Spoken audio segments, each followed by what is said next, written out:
Hello and welcome to the Optimal IELTS YouTube channel. I'm Jamie I'm Katya. and this video's topic is all about haircuts, which one of us has a little bit more experience than the other. Let's dive in. In the video on hair, we are going to approach the answers from two perspectives, depending on your gender identification. However, the language in both responses can be utilised no matter what your gender, length of hair, or lack of, or even style preference.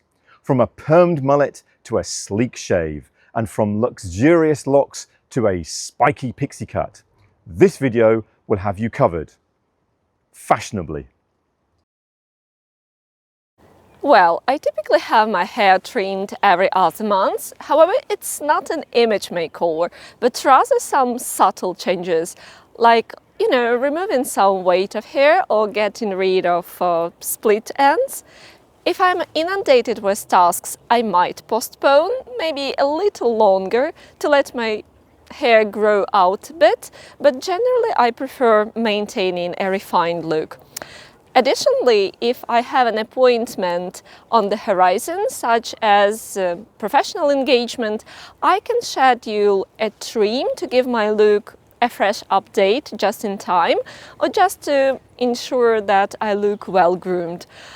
My hair is my crowning glory, so I do my best to give it proper upkeep. How often do you get a haircut? Well, I tend to shave my head approximately every 2 to 3 days, as I am a man that can be described as follically challenged. The normal time lapse between haircuts for men varies depending on both the individual and the style of haircut they maintain. Generally, it ranges from between 2 to 6 weeks. My lack of hair means that I don't even have enough hair to sport a bald patch, although one positive from such an enforced hairstyle is that I am impervious to the latest fashion trends. It also means that I save money, as I operate as my own barber, using my own clippers and razors. Infrequently in truth, I stick to the style which complements my oval face, so once in a blue moon I might experiment with the layers to switch things up a little, but I'm not adventurous when it comes to drastic changes. But I can style my hair. I do soft tumbling curls and a beautifully intricate knotted bun or voluminous chignon elevated with pinned pieces across the top. So basically my approach resonates with an old Coco Chanel quote that is thrown so often that a woman who cuts her hair is about to change her life. So I do that infrequently. Do you often change your hairstyle? Regrettably, due to my lack of hair, I am unable to swap a buzz cut for a perm or a mullet for a Mohican. Well, certainly without investing heavily in expensive hair replacement treatments. However, the one aspect of my hair that I am able to modify at will is my beard. I usually rotate between a 5 o'clock shadow, a few day stubble, and a trimmed medium length beard.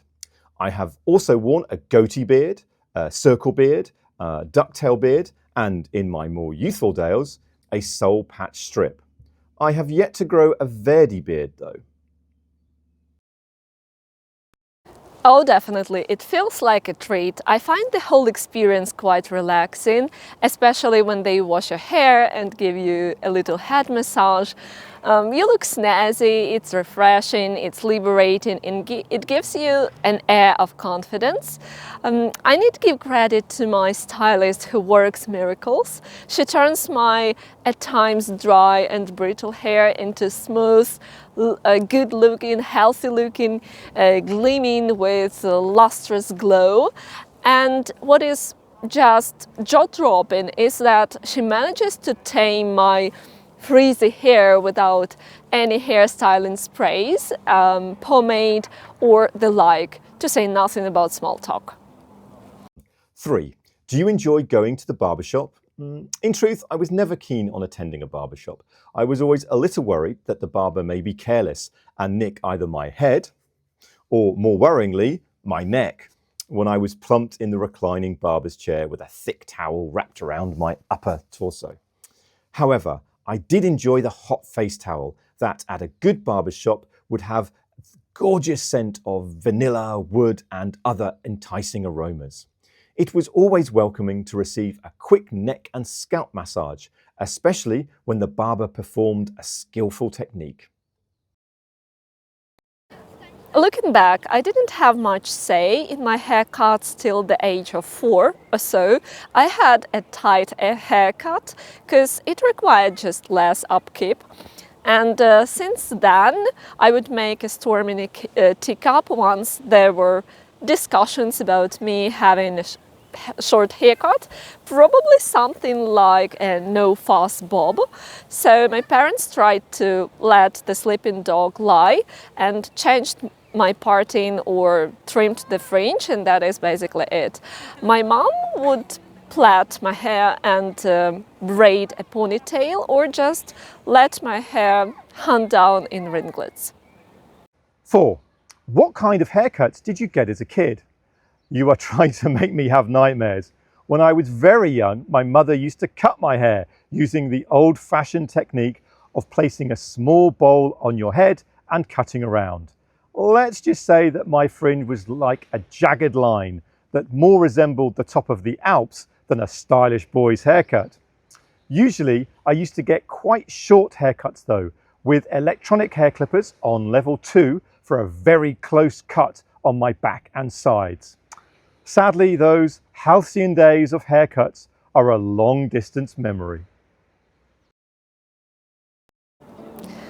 Yes, in my country, a lot of people do regular haircuts. For some, it's just purely practical. No one wants to look tousled or disheveled.